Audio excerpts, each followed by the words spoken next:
The scream of metal split the afternoon sky as the train slammed its brakes, steam exploding outward like a wounded beast.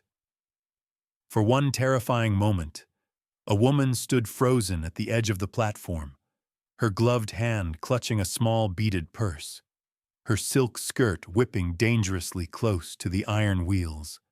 A sudden surge of bodies pushed forward. Someone shouted, someone else slipped. Time seemed to hold its breath. Then a strong hand shot out and steadied her arm just as the train groaned to a final stop. The woman gasped, eyes wide with fear, her breath coming fast and shallow. Across the platform, Caleb Harlan watched, heart pounding, an unexplainable certainty settling deep in his chest.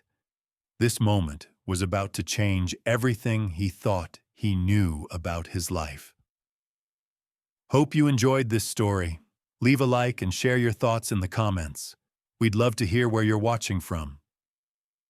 Now, let's continue with the story. The August sun hung low and unforgiving over the Red Willow train depot, bleaching the wooden planks and drawing sweat down the backs of the men waiting there. Caleb Harlan stood apart from the others, hat in hand, a small bundle of wild sage and prairie flowers clenched awkwardly in his fingers. He wasn't a man made for gestures like this. His hands were built for reins, fence posts, and branding irons, not flowers. Yet there he was, 45 years old, steady as the land he worked, waiting for a woman he had never met.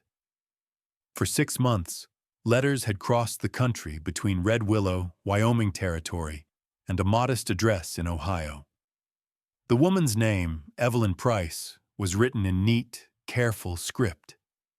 She spoke of quiet days, church on Sundays, and a wish to leave behind the noise of crowded streets. She sounded practical, sensible. Someone who understood that life on the frontier required grit more than romance. That was what Caleb had asked for. Not love, not beauty, just companionship, honesty, and the promise of shared silence at the end of long days. Caleb owned nearly 2,000 acres of grazing land and more cattle than he could count without writing it down. He had built his ranch house with his own hands, plank by plank. What he hadn't built was a family. Nights stretched long and empty. Meals were quiet. The wind through the cottonwoods answered back when he spoke aloud. So he had done what many men out west did when time caught up with them. He placed an advertisement and hoped for the best. The train hissed and settled. Passengers began to spill onto the platform, laughter and chatter filling the air. Caleb straightened, eyes scanning the faces. He expected someone plain, brown dress, practical shoes. Instead, the woman who stepped down from the last car did not belong to Red Willow at all. She wore deep blue silk, the fabric catching the light in a way that felt almost improper in the dust and heat. Lace trimmed her sleeves. A wide-brimmed hat shaded her pale face, pinned with a single feather that looked far too delicate to survive a Wyoming wind. Auburn hair escaped in soft curls at her temples. People stopped talking. Men stared, women frowned. But it was her eyes that held Caleb still. They were the color of honey and fear. She looked lost, not confused, hunted. Her gaze swept the platform until it landed on him, on the lone man holding wilted wildflowers like an offering he wasn't sure how to give. Something flickered across her face. Recognition, relief, resignation. She walked toward him. Caleb felt the ground tilt beneath his boots. "Mr. Harlan," she said softly, stopping a careful distance away. Her voice was smooth, educated, touched with something that didn't belong to Wyoming. "Caleb Harlan of Red Willow Ranch." "That's me," he managed. She removed one glove and held out her hand. It trembled just slightly. "My name is Vivienne Moreau. I believe, I believe you're expecting me. The words landed like a blow. Caleb stared at her hand, but did not take it. His mind raced back through every letter, every careful sentence. Evelyn Price. A woman who promised simplicity. This woman was anything but. I was expecting someone else, he said finally, his voice rough. A school teacher, from Ohio. Color rushed into her cheeks. Her hand dropped. For a moment, she looked as if she might collapse right there on the platform. Yes, she whispered. About that. Caleb didn't answer. He turned, scanning the watching crowd. Ezekiel Crow, the shop owner, leaned against a post, already smiling like a man collecting stories. This was not a conversation for the open air. Come with me, Caleb said, curt but not unkind. We'll talk inside. They walked to the small hotel across the street, the weight of the town's curiosity pressing against their backs. Inside a narrow dining room, Caleb set the flowers on the table between them. They looked small and foolish there, already drooping. Start talking, he said, and tell me the truth. Vivienne removed her gloves slowly. At her wrist, beneath the lace, a faint yellowing bruise bloomed like a dying flower. Caleb noticed. He always noticed things like that. My name is Vivienne Moreau, she said. That part is true. Evelyn Price was my companion. She wrote the letters. She sent her photograph. We planned that I would take her place. Caleb leaned back, anger and disbelief tightening his chest. Why? Her composure cracked. Because I had nowhere else to go. Because men I owed money to were no longer asking politely. Because I was tired of being afraid every time someone knocked on my door. Silence filled the room, thick and heavy. Caleb stood and turned to the window, staring out at Red Willow's single dusty street. He had ordered a quiet life, a simple wife. Instead, fate had delivered a frightened woman wrapped in silk and secrets. I won't take you to the ranch, he said at last. Not like this. Relief and pain crossed her face at the same time. I'll pay for your room for the week, he continued. After that, what you do is your choice. He placed money on the table and left without looking back. That night, Caleb rode hard for home, telling himself he'd done the right thing. Yet the house felt emptier than it ever had, and across town, Vivienne sat on the edge of a borrowed bed, staring at the money in her hands, knowing that for the first time in years, running away no longer felt like survival. Neither of them slept, and Red Willow, quiet as it seemed, had already begun to watch. Morning came to Red Willow without ceremony. The sun rose pale and sharp, laying bare the dust, the crooked fences, and the faces of people who had already decided what they thought of a woman they did not understand. Vivienne Moreau woke in the narrow hotel bed, with her heart already racing. For a moment, she did not know where she was. Then memory returned in pieces. The train, the platform, the man with the flowers, the way his eyes had hardened when she spoke the truth. She sat up slowly, listening. Outside, wagons creaked. Boots struck wood. Life went on, whether she belonged to it or not. She washed at the basin, studying her reflection. The silk dress from the day before hung over the back of a chair, like a mistake she had not yet paid for. She chose a simpler skirt from her trunk, though it was still finer than anything worn on the street below. When she stepped outside, conversation paused. Not openly, just long enough to be felt. At Ezekiel Crow's general store, a bell announced her arrival. The man behind the counter lifted his eyes, his mouth curving into something that was not quite a smile. Well now, he said, loud enough for the others browsing shelves to hear. If it isn't the lady from the train. Vivian met his gaze evenly. Good morning. What brings a woman like you to Red Willow? He asked, already knowing the answer he preferred. I'm looking for work, she said. That earned a few quiet laughs. Ezekiel leaned back, arms crossed. Work, he repeated. We don't get many ladies in silk asking for honest labor. I'm willing to learn, Vivian replied. He studied her, eyes sharp and unkind. We'll see. She left without buying anything, her spine stiff, her breath shallow. By the time she reached the church at the end of the street, her courage was wearing thin. The white clapboard building stood quiet beneath the sun, its doors open. Vivian hesitated, then stepped inside. Margaret Doyle was arranging hymn books when she noticed her. She was a tall woman, her dark hair streaked with gray and pulled back neatly. Her eyes held the calm of someone who had known grief and survived it. Can I help you?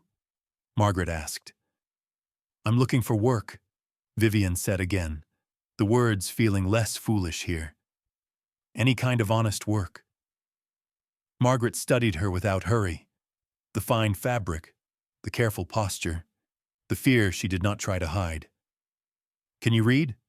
Margaret asked. Yes. Write? Yes. Margaret nodded once. The children could use another pair of hands, and the floors need scrubbing. Vivian exhaled. I can do that. By noon, she stood before 6 children in a small, sunlit room, chalk dust already smudging her sleeves. The children stared openly. One whispered, another laughed when she fumbled the chalk. Heat crept up her neck, but she did not run. She began again, telling letters as stories, numbers as small adventures. By the end of the day, her feet ached and her throat burned. It was the most honest exhaustion she could remember. The town noticed. By the second day, whispers followed her steps. Ezekiel Crow watched from his doorway, his opinion already spreading faster than truth. Women passed without greeting. Men looked twice. Children, however, took her hand without hesitation. Caleb Harlan came into town midweek for supplies. He told himself he did not look for her. Yet he noticed the chalk on her skirt as she crossed the street with 2 small boys tugging at her sleeves. He noticed Margaret Doyle speaking to her like an equal. He noticed that she did not hide when she saw him. That unsettled him more than anger ever had. He left town quickly, but the image followed him back to the ranch. Vivian's days filled with small, relentless tasks. She scrubbed floors until her hands blistered. She burned bread and laughed through the embarrassment as Margaret showed her how to knead properly. At night, she lay awake listening to the hotel creak, wondering how long Red Willow would tolerate her presence. On the 4th day, a woman named Clara Whitfield approached her after school. Clara was young, her face drawn tight with worry. They say you can read, she said. Yes. I need help with a letter, Clara whispered. My sister back east. Vivian agreed without question. They sat together in the church pews, heads bent close. It was a small thing, but it mattered. Ezekiel Crow noticed that too. By week's end, clouds gathered low and dark on the horizon. Wind moved through Red Willow with purpose, rattling shutters and carrying a warning older than words. Men spoke of a storm coming fast from the north. That afternoon, 3 children from the Bennett Ranch did not return home. Panic spread quickly. Horses were saddled. Voices rose. Vivian heard the shouting and ran toward it without thinking. She recognized the names being called. She had taught those children their letters. Caleb was already mounted when he saw her push through the crowd, hair pulled back, dress torn at the hem. "This isn't for you," he said sharply. "So is staying behind," she answered. For a moment, the wind seemed to pause between them. Then Caleb reached down and hauled her up behind him. They rode into the gathering storm, the sky closing in, Red Willow shrinking behind them. And for the first time since stepping off the train, Vivian felt something stronger than fear take hold. The town watched them go, unaware that by morning, nothing would be the same. The storm did not arrive all at once. It crept in, low and deliberate, as if the land itself were holding its breath. By the time Caleb and Vivian returned to Red Willow with the Bennett children wrapped in blankets and shaking with cold, night had already swallowed the town. Lanterns flickered along the street. Mothers cried openly. Fathers clasped shoulders in wordless gratitude. No one cheered. No one needed to. The children were alive. That was enough. Vivian slid down from the horse on unsteady legs, her fingers numb, her clothes soaked through. She did not notice the way the townspeople watched her now, not with suspicion, but with something closer to awe.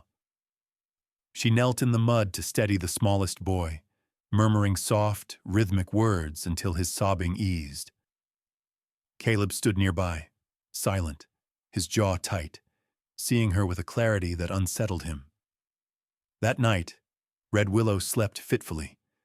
Wind clawed at the buildings, snow mixed with rain, tapping against windows like restless fingers.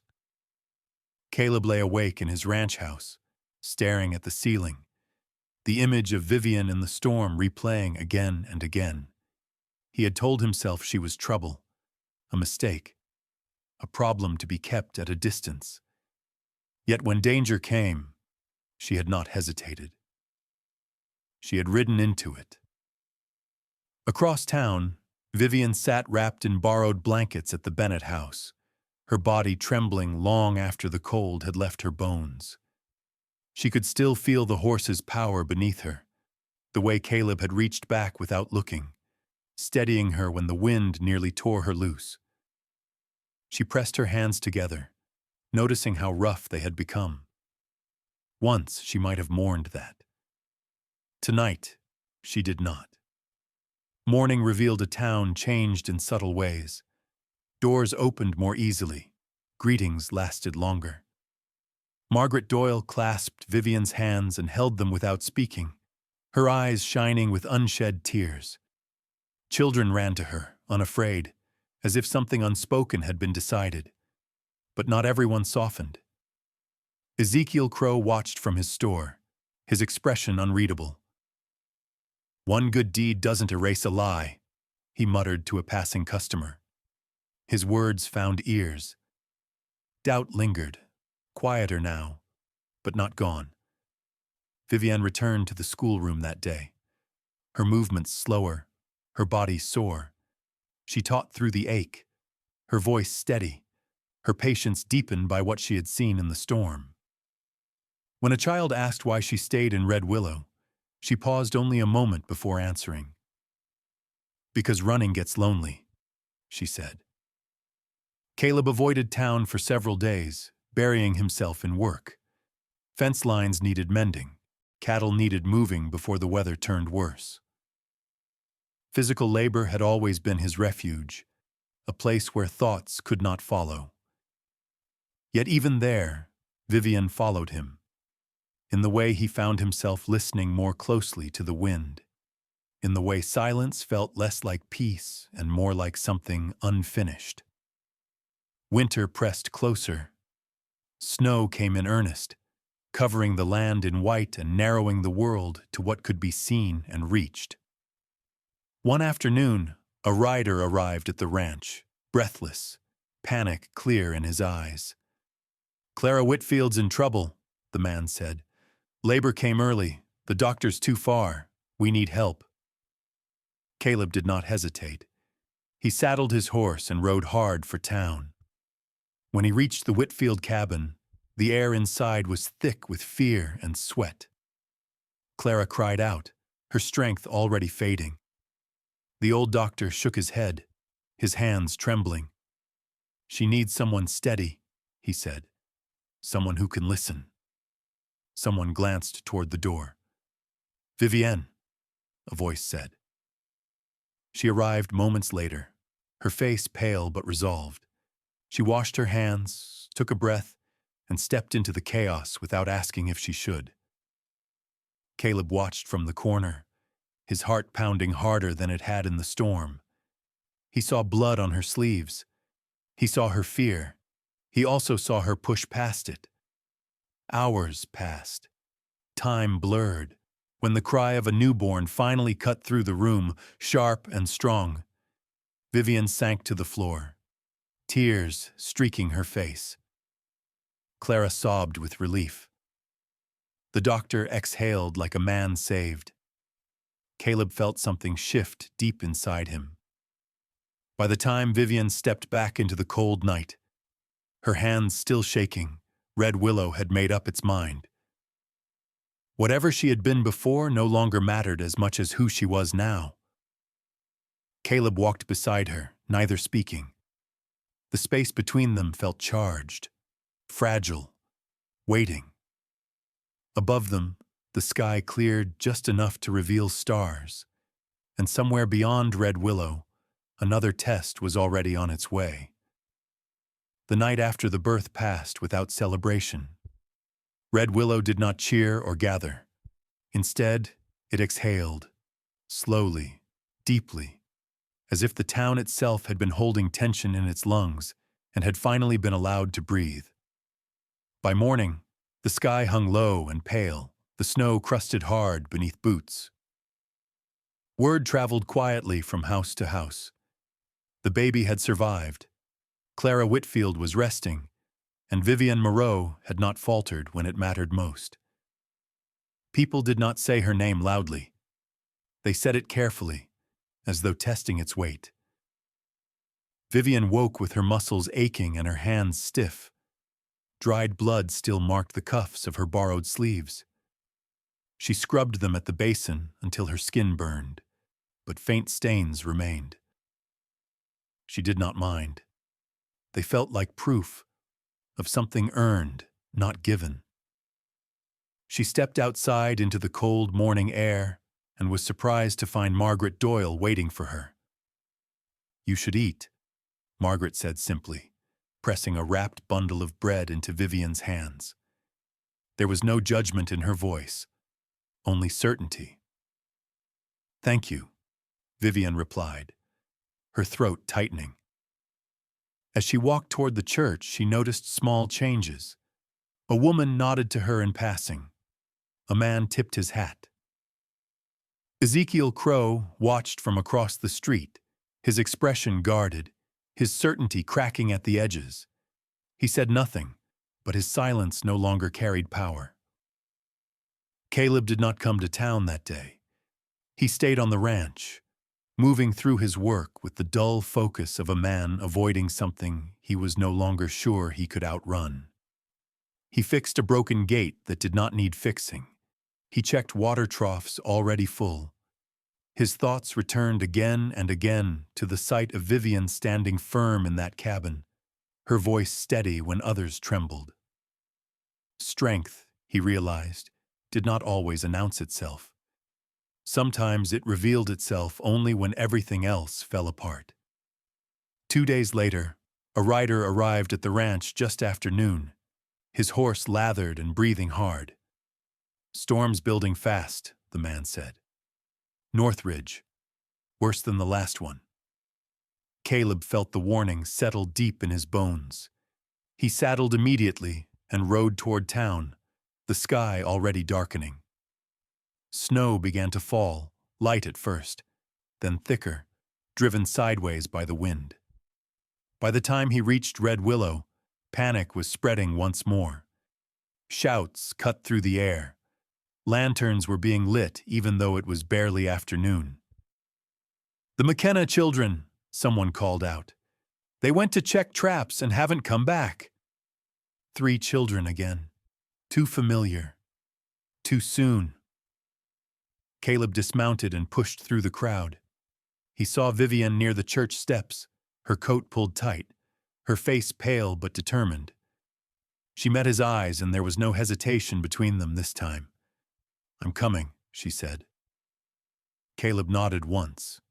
No argument, no warning. He lifted her onto the horse behind him, and they rode into the storm as if it had been waiting.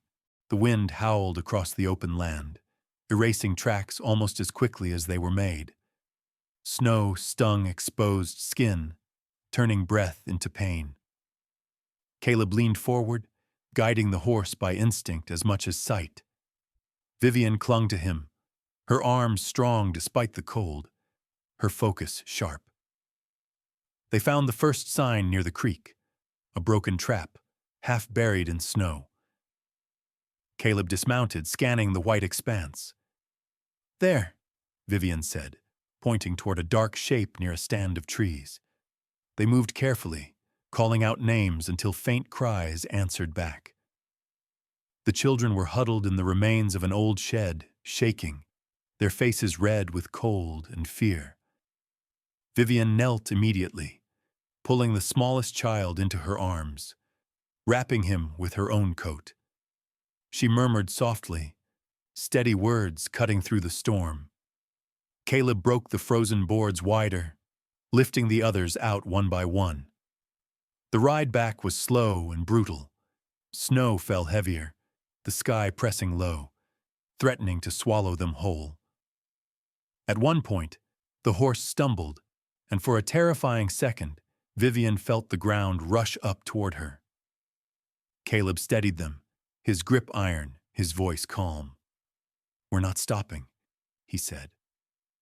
And they didn't. When they finally reached town, the storm eased just enough to let them through.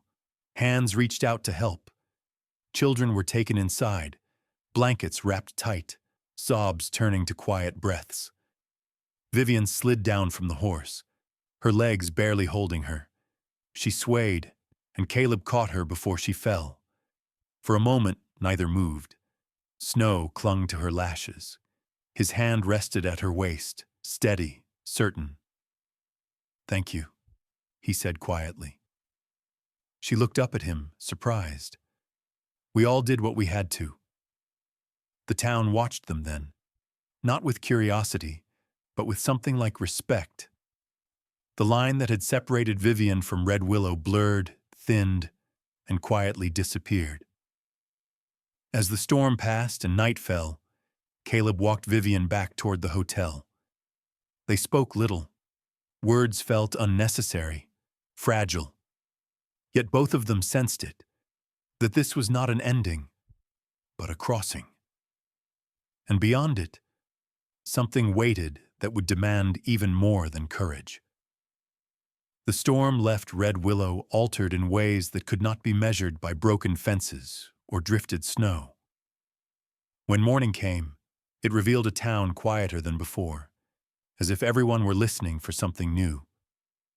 Vivian woke late, her body heavy with exhaustion. Her hands ached deeply now, the soreness settling into her bones.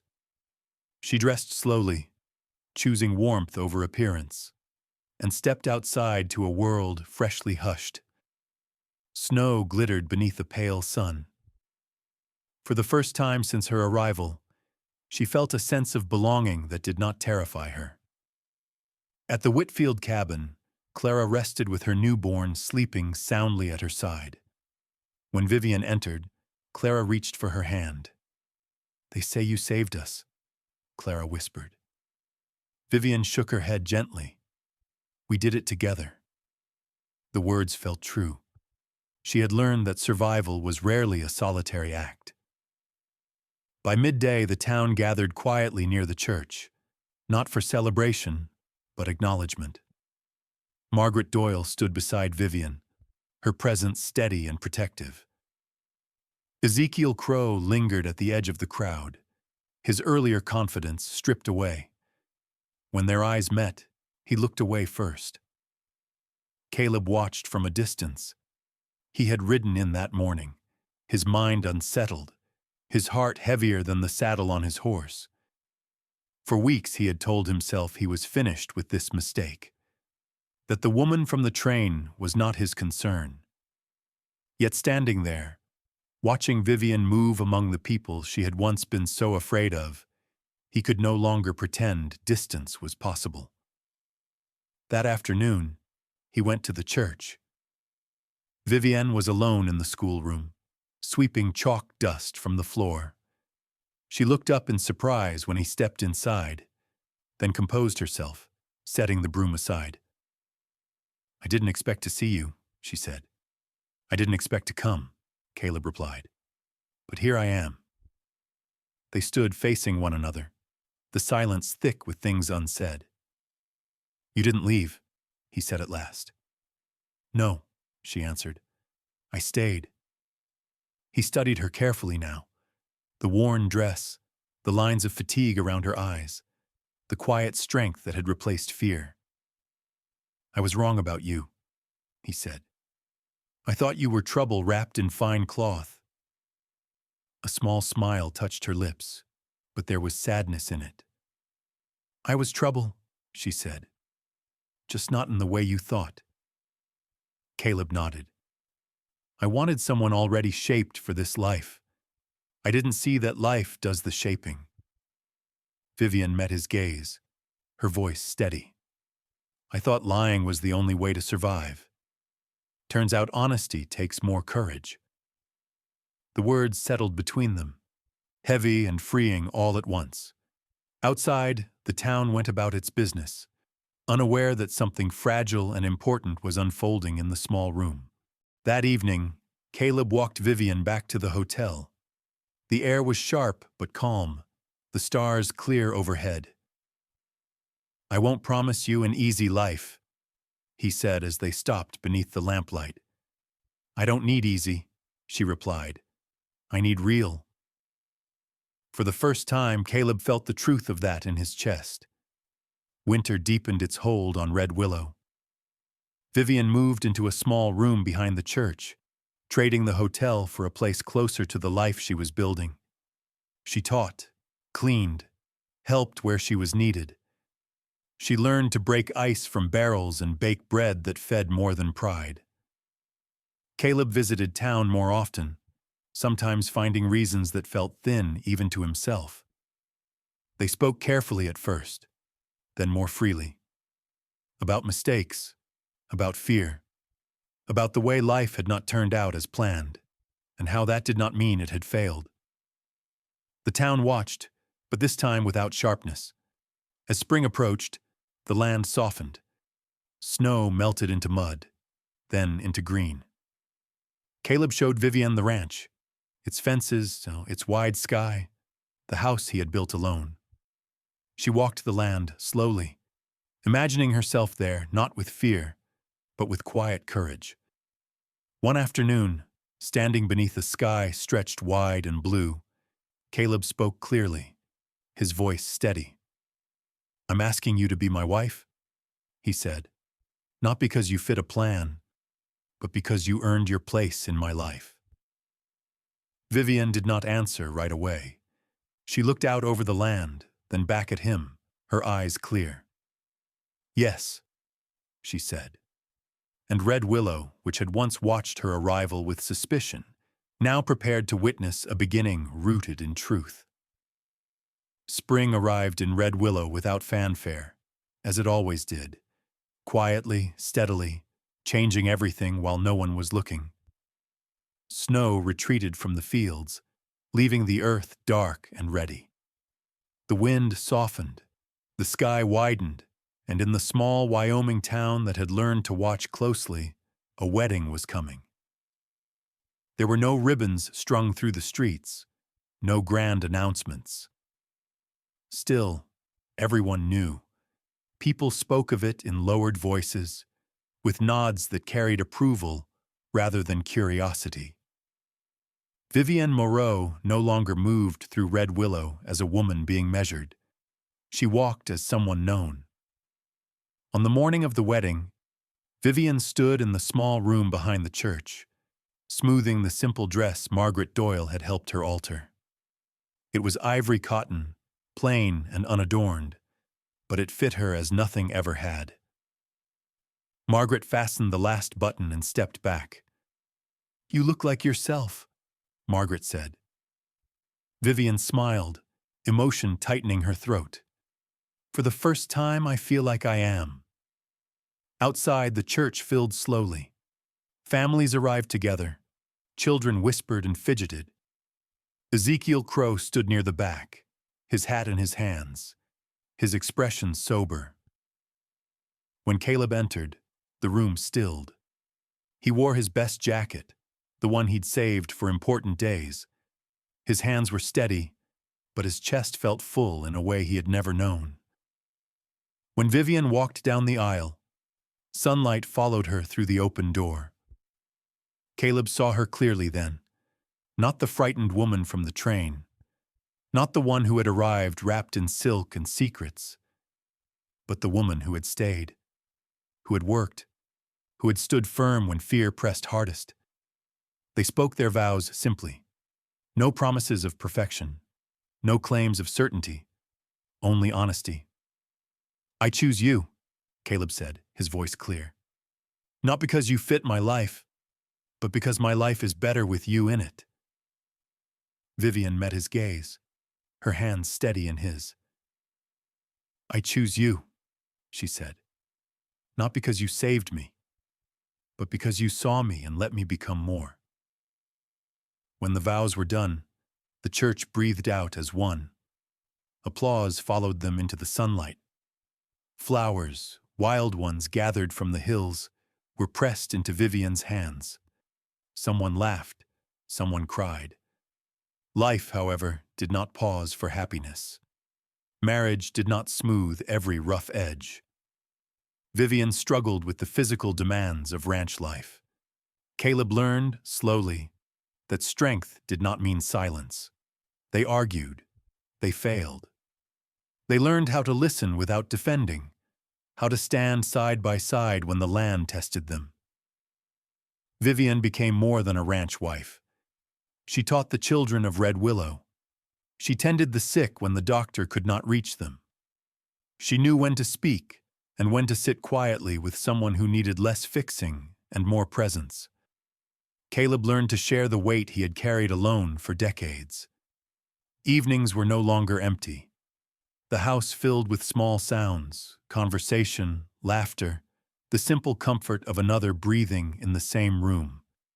Years passed. Travelers who stopped in Red Willow heard the story often enough. About the cowboy who had ordered a quiet bride. About the woman who arrived instead. About how both of them were wrong, and how that made all the difference. Some said it was a story about love. Others said it was about forgiveness. Those who knew better understood it was about staying when running would have been easier. On a late summer evening, Caleb and Vivian sat on the porch, watching the land settle into twilight. The wind moved through the grass, gentle now. "Do you ever regret it?" Caleb asked quietly. Vivian considered the question, her gaze steady on the horizon. "No," she said. "I regret who I would have been if I'd kept running." Caleb nodded. He understood that kind of truth. Red Willow slept peacefully that night, and somewhere between the wide sky and the quiet earth, a story that had begun in fear ended in something rarer. Truth, chosen and shared. I hope you enjoyed this story. Subscribe to my channel so you don't miss touching stories.